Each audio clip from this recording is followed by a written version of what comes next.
Hello, everybody. I realized I'm going to lean in a little bit because apparently the audio cut out the last video that I made, and I deleted it.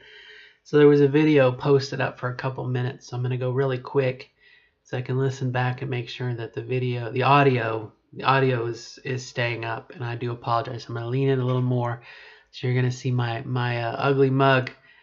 And I'll try and keep it really short, and I'll kind of watch to make sure that the audio is staying in. Don't know what it was, if it was my computer or whatnot, but just wanted to touch base. The main focal that was last night's video that I deleted because of the audio was about dating services. Real quick, as far as the transition goes, I had mentioned in the video last night that part of them addressing my cortisol is giving me some extra antidepressants at night, so I would sleep through the night, and I still am not sleeping through the night. I still wake up even though I do go back to sleep quicker. And so I feel like there's progress there. And I think what has happened was some of the deficiencies, it just took a while for those drugs to balance out and get enough of a level in my system. So I'm kind of at a plateau. Excuse me. And that helps me deal with some of the stress. And so don't know if that's quite the solution yet. And I go and talk to the psychologist on person on Monday and see what we're going to do, because the drugs that they had given me, scripts, was for my colonoscopy, and of course that's a one-shot deal, so I'm going to run out of those meds, and I need to figure out what's going on. But definitely am not as depressed as I was before, and that was something that my counselor had said, was that she thought that I was depressed. The drugs were not working, so we'll see, but much better space. I'm in a much better space now than I was before. So I want to just share that information. If by some chance you find yourself in a similar boat,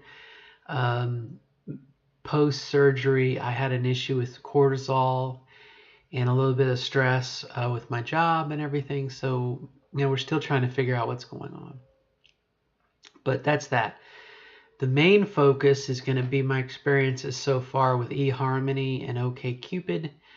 My biggest frustration with an online dating service, I think Plenty of Fish, if I remember correctly, when I tried that last year, you kind of have the ability to search on interests.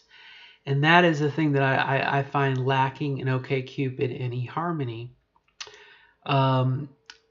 It's like I think you should be able to search by interests. In other words, I should be able to put I like anime, I like manga, and so I should be able to put search by an interest like manga.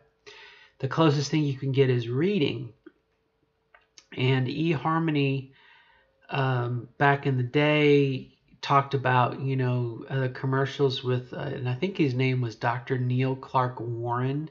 And why I know that, I can't tell you. But his commercials would come on and he would say, eHarmony will, uses a 14 personality point dimension to find your closest match, and he's gone now. I hope he's not like passed away. I don't mean to talk ill of the dead, but I don't see him in the commercials anymore. Of course, I don't watch TV, so that helps or hinders. But, they ask you maybe 20 questions and you have 8 options between like agree and disagree. And so depending on where along the scale you put, I guess that's the dimension of personality. And so how you can equate that, I don't know the algorithm, but again, so I really kind of wish, as far as dating sites go, again, you really could kind of narrow down on interests. And, there are definitely some factors like, has kids, don't have kids, smoker, non-smoker, casual drinker, whatever. Those things are, again, kind of important, but I really kind of wish you could just focus on interests. And initially, with OkCupid, not so much on eHarmony. Well, no, eHarmony too. Like the first day that I appeared, I got a message from somebody who asked me if I enjoy tantric sex. And of course, I haven't had sex since my operation, so I don't necessarily know what that is. But kind of some chase, not necessarily tranny chasers, but maybe people who think you're emotionally unstable and you'll answer anything. And you know, it is nice that initial, you know, oh, someone's interested in me, or really they're just interested in you and getting you in the sack. And even though I have in my profile that I'm trans or that I've had a GCS, you know, they may not know what that means or they don't care. They're just looking at your picture.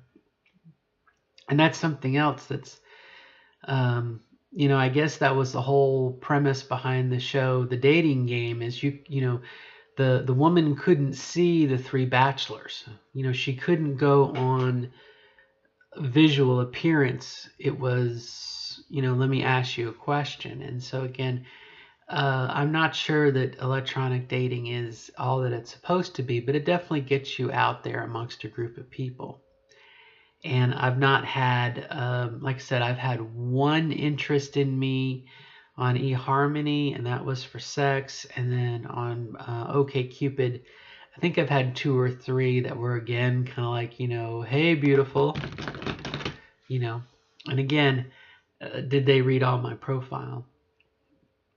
That said, I have moments where, like, I didn't shave for a couple of days, and so I had like a beard stubble going, and I was like, you know, am I ready to do online dating?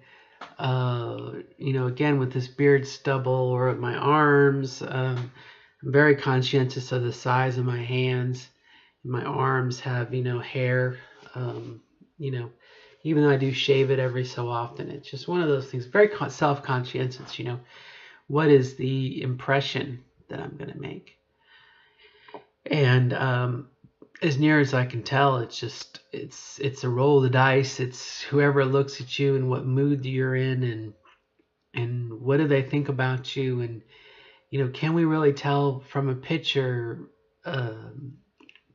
if we're going to like somebody or not? I guess there's that physical attraction, but you know, you could have someone who externally pushes all your buttons and makes you excited and you want to be with them from a visual point of view, and they could be a pile of shit on the inside. You know what I mean? And you know, that was kind of the whole premise behind the movie Shallow Hal, where he was hypnotized to see, or to not see he would see the internal person, you know, based on their personality, and a little bit of, you know, magic psychology there. You know, again, I just think about, you know, when I look at, you know, you're presented with 10 or, you know, eHarmony, I think, is about 5 or 6 a day matches. And you just look at them and you're like, okay, no, I don't, you know, I don't get the vibe. I don't get the vibe. I don't get the vibe. Well, do you read their personal profile? It's a bit of a challenge. And even there, and forgive me if I'm rambling, but, you know, again, the difficulty that I find is someone may start, you know, because it's free, and they fill out their name and if they smoke or if they have kids, and then they don't take the time to fill out the profile. And so you really can't get a good impression of who they are, you know, just from the little that they've written. And then they include a picture, one picture, and the photo is someone who has like a grimace or a, you know, like a very, you know, dour, unhappy face, you know, like, or whatever.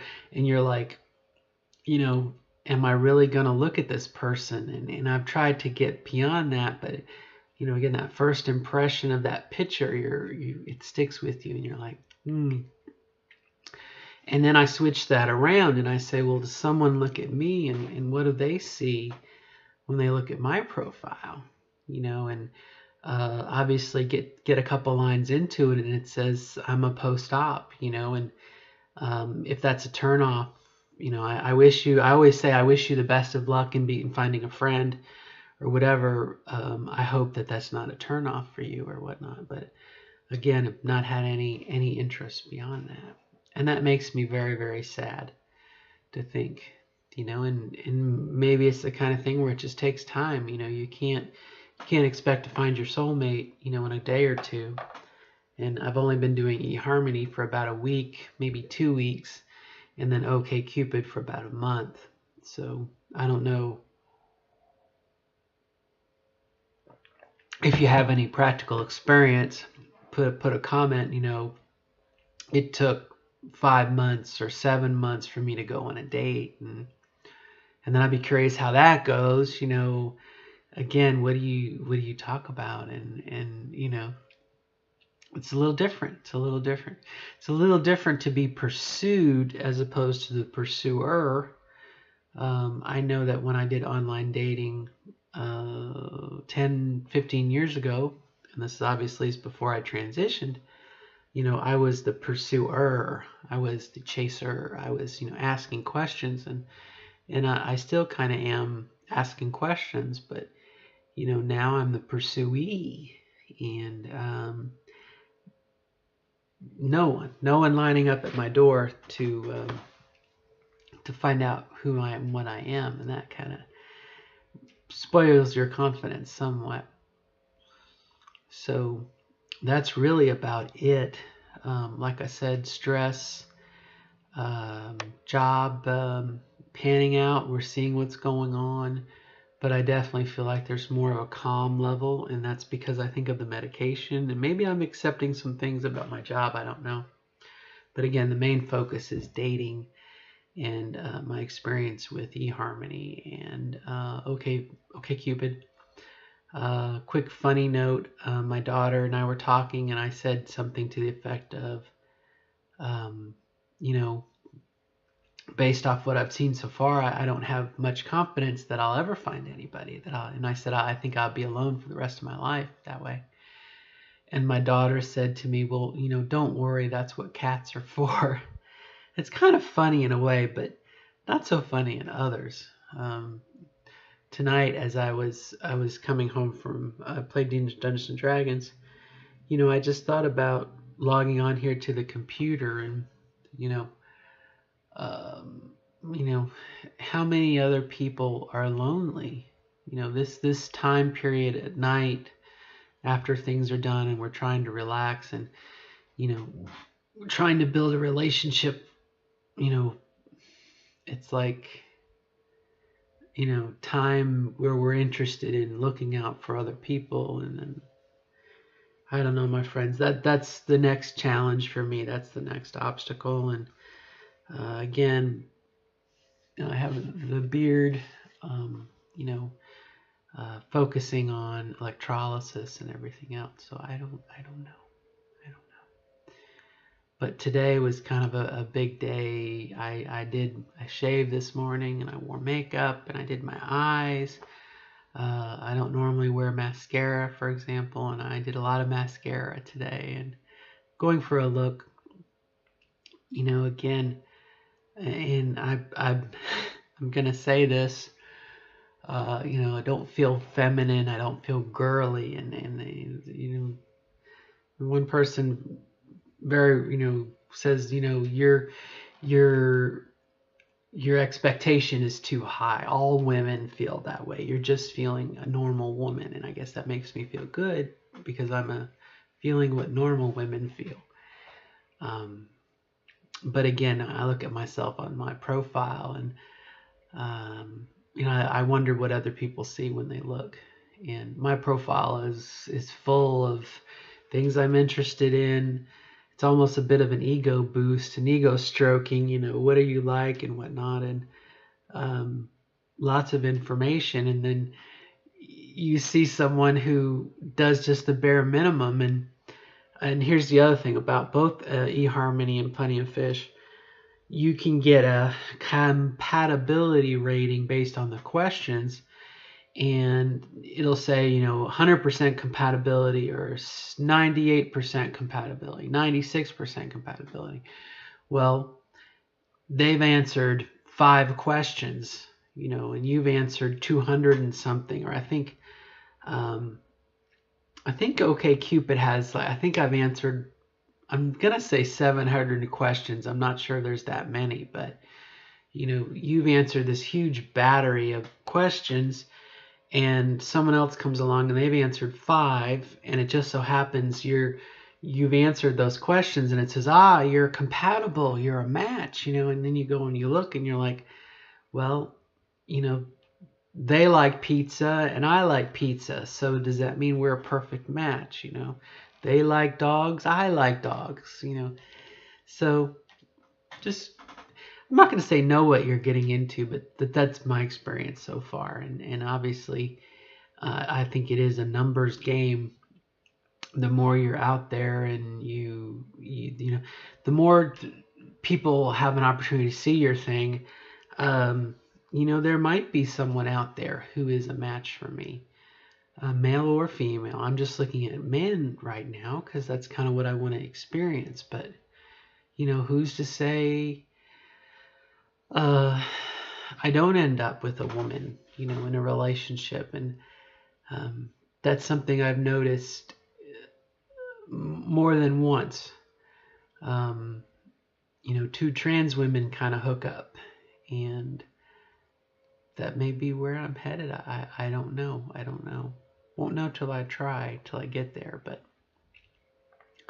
for the moment, I guess I want to be the woman in a male-female relationship. So anyway, if you have any comments, please please share what's on your mind, and if you have any suggestions or whatnot as far as dating goes, or any experiences, what is it like to